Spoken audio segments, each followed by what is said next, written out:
இது மகிமை நேரம்.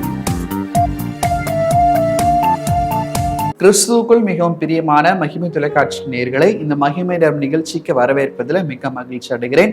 ஆண்டவர் கொடுக்கிற இந்த மேலான கிருபைகளுக்காக தேவாதி தேவனை நான் ஸ்தோத்திரிக்கிறேன். ஆம் பிரியமானவர்களே, இந்த லெந்து காலங்களிலும் கூட நம்முடைய ஆவிக்குரிய வாழ்க்கையிலே ஒரு மாற்றத்தை ஏற்படுத்தும்படியாக ஒரு சில முக்கியமான காரியங்களை குறித்து நாம் தியானித்து கொண்டு வருகிறோம். அந்த பிரகாரமாக இன்றைக்கு நாம் தியானிக்க இருக்கிறதான காரியம், கிறிஸ்துவின் அன்பு நமக்கு வேண்டும் என்று சொல்லி நாம் தியானிக்க இருக்கிறோம். கிறிஸ்துவின் அன்பு உடையவர்களாய் நாம் காணப்பட வேண்டும். பிரியமானவர்களே, 2 கொரிந்தியர் 5வது அதிகாரம் 14வது வசனத்தில் இப்படியாக நாம் வாசிக்கிறோம். கிறிஸ்துவினுடைய அன்பு எங்களை நெருக்கி ஏவுகிறது. ஏனென்றால் எல்லாருக்காகவும் ஒருவரே மரித்திருக்க எல்லாரும் மரித்தார்கள் என்றும், பிழைத்திருக்கிறவர்கள் இனி தங்களுக்கென்று பிழைத்திராமல் தங்களுக்காக மரித்து எழுந்தவருக்கென்று பிழைத்திருக்கும்படி அவர் எல்லாருக்காகவும் மரித்தார் என்று நிதானித்திருக்கிறோம்.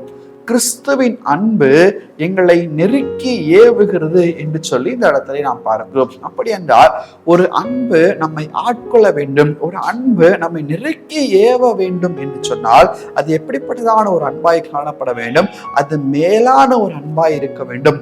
அதற்கு ஈடு இணையற்ற ஒரு அன்பு வேறு எதுவுமே இருக்க முடியாது. அப்படிப்பட்டதான ஒரு அன்பு தான் நம்மை நெருக்கி ஏவுகிறது. நெருக்கி ஏவுகிறது என்று சொல்ல போனால் நாம் எதற்கோ கடனாளிகளா இருக்கிறோம். அந்த அன்பிற்கு நாம் ஏதாவது செய்ய வேண்டும். ஒருவர் என்னிடத்துல பல காரியங்களை செய்திருக்கிறார், என் மேல அன்பு வைத்திருக்கிறார், அந்த அன்புக்காக நான் ஏதாவது அன்புக்கு நான் கடன் பட்டிருக்கிறேன் என்று சொல்லி பலர் சொல்லுவார்கள். அப்படிப்பட்டதான ஒரு அன்பை குறித்து தான் இன்றைக்கு நம்ம தியானிக்க இருக்கிறோம். அந்த அன்பு நமக்குள்ளாக காணப்பட வேண்டும். பிரியமானவர்களே, அது என்ன அந்த மேலான அன்பு என்று சொல்லி பார்ப்போமானால் அதுதான் ஜீவனை கொடுக்கிறதான அன்பு. ஜீவனை கொடுக்கிறதான அன்பு.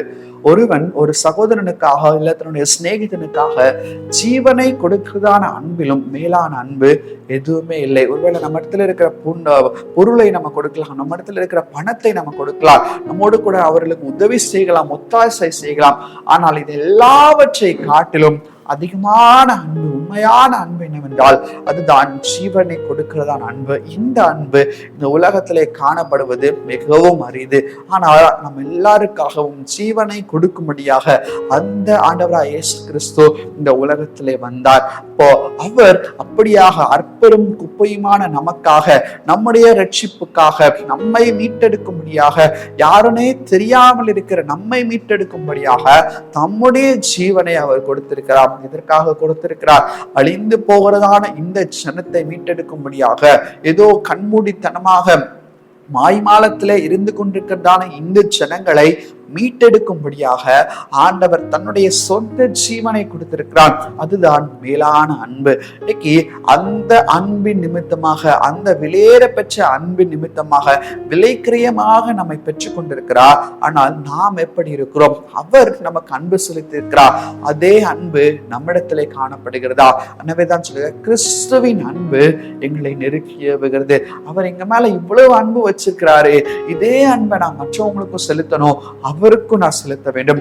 கிறிஸ்துவின் மேல் நான் அன்பு வைக்க வேண்டும், கிறிஸ்துவை போல நான் அன்பு செலுத்த வேண்டும். 2 காரியங்களும் இதுல ரொம்ப முக்கியம். இந்த கிறிஸ்து என் மேல அன்பு வச்சதுனால அவர் மேல நான் இன்னும் அதிகமாய் அன்பு வைக்க வேண்டும். கிறிஸ்து என் மேல அன்பு வச்சதுனால நான் அவரை போல இன்னும் பலருக்கு இதே அன்பை நான் செலுத்த வேண்டும் என்கிறதான ஒரு வாஞ்சை எனக்குள்ளாக காணப்பட வேண்டும். பிரியமானவர்களே, பிலிப்பியருக்கு நிருபம் 1வது அதிகாரம் 8வது வசனம் சொல்லுகிறது, இயேசு கிறிஸ்துவின் ஒழுக்கமான அன்பிலே உங்கள் எல்லார் மேலும் எவ்வளவோ வாஞ்சையா இருக்கிறேன் என்பதற்கு தேவனே எனக்கு சாட்சி. பாருங்க, பவுல் எப்படிப்பட்டவரா இருந்த போதிலும் கூட மற்றவர்களை துன்புறுத்துகிற பவுல் தான் இந்த வார்த்தையை சொல்லுகிறார், அவருடைய அன்பினாலே உங்கள் எல்லார் மேலும் நான் எவ்வளவோ வாஞ்சையா இருக்கிறேன், உங்களுடைய ரட்சிப்பின் மேல நான் வாஞ்சையா இருக்கிறேன், உங்களை நான் ஆண்டவருக்குள்ளாக வழி நடத்துவதில் வாஞ்சையா இருக்கிறேன். இதுக்கெல்லாம் காரணம் என்ன? இயேசு கிறிஸ்துவின் அன்பு. அவருடைய அன்பு என்னை ஆட்கொண்டதினால் நான் உங்களுடைய ரட்சிப்புக்காக பாடுபடுவதில் வாஞ்சையா இருக்கிறேன் என்று சொல்லி பவுல் இந்த இடத்துல சொல்லுகிறார். கிறிஸ்துவின் உருக்கமான அன்பு இன்னைக்கு நம்மிடத்துல காணப்பட வேண்டும்.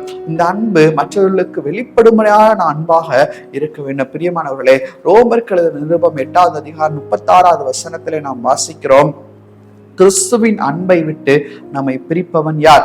உபத்திரமோ, வியாகுலமோ, துன்பமோ, பசியோ, நிர்வாணமோ, நாசமோசமோ, பட்டணமோ எது வந்தாலும் நான் அன்பை விட்டு பிரிய மாட்டேன் என்கிறதான ஒரு உறுதி நமக்குள்ளாக வேண்டும். அன்பின் சிந்தை உடையவர்களாய் நம்ம காணப்பட வேண்டும். நம்ம ஆலயத்திற்கு போறோம், வேதத்தை படிக்கிறோம், வேத வார்த்தைகளை கேட்கிறோம், செபிக்கிறோம், எல்லாம் செய்யறோம், அவருடைய திருப்பந்தியில நம்ம பங்கெடுக்கிறோம். ஆனால் அந்த அன்பு என்கிறது ஏதோ ஒரு இடத்துல நமக்கு குறைகிறதாய் காணப்படுகிறது. நம்முடைய சொந்த சகோதரனிடத்திலே நம்மால் அன்பு செலுத்த முடியவில்லை, அவருடைய சொந்தக்காரர்களிடத்துல அன்பு செலுத்த முடியவில்லை, திருமணமாகி வந்த இடத்துல நம்மால் அன்பு செலுத்த முடியவில்லை.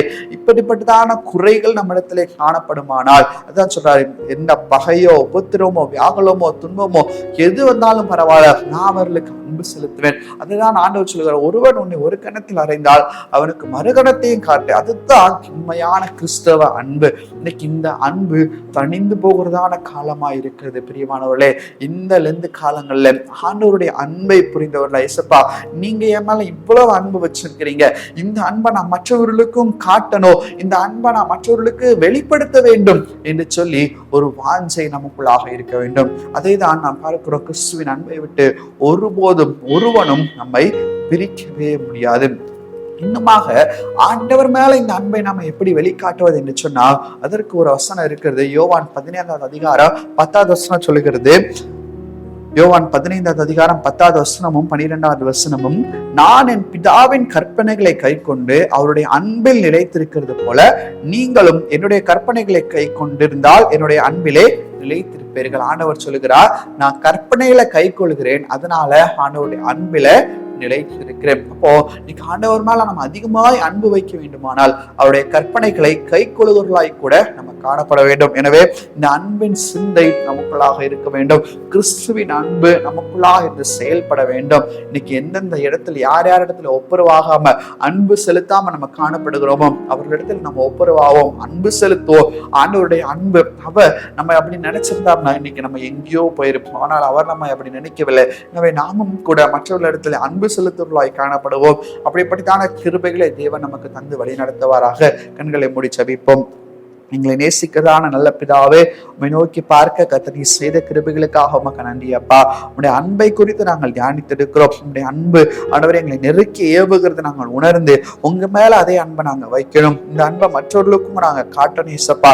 அப்படிப்பட்டதான கிருபைகளை இதை பார்த்து கொண்டிருக்கிற ஒவ்வொருவருக்கும் கொடுங்கப்பா. ஆண்டவரே, பிசாசானவன் அன்பு செலுத்தாதபடிக்கு இருதயத்தை கடினப்படுத்தி வைத்திருக்கா எல்லா இருதயங்களும் இந்த நேரத்தில் நொறுங்கும்படியா ஜெபிக்கிறோம். இயேசப்பாவின் வல்லமை இந்த நேரத்தில் இறங்கும்படியா ஜெபிக்கிறோம் அப்பா.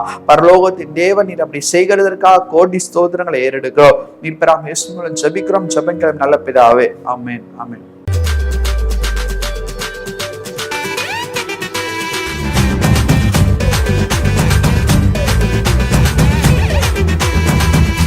மகிமை மகிமை மகிமை மகிமை மகிமை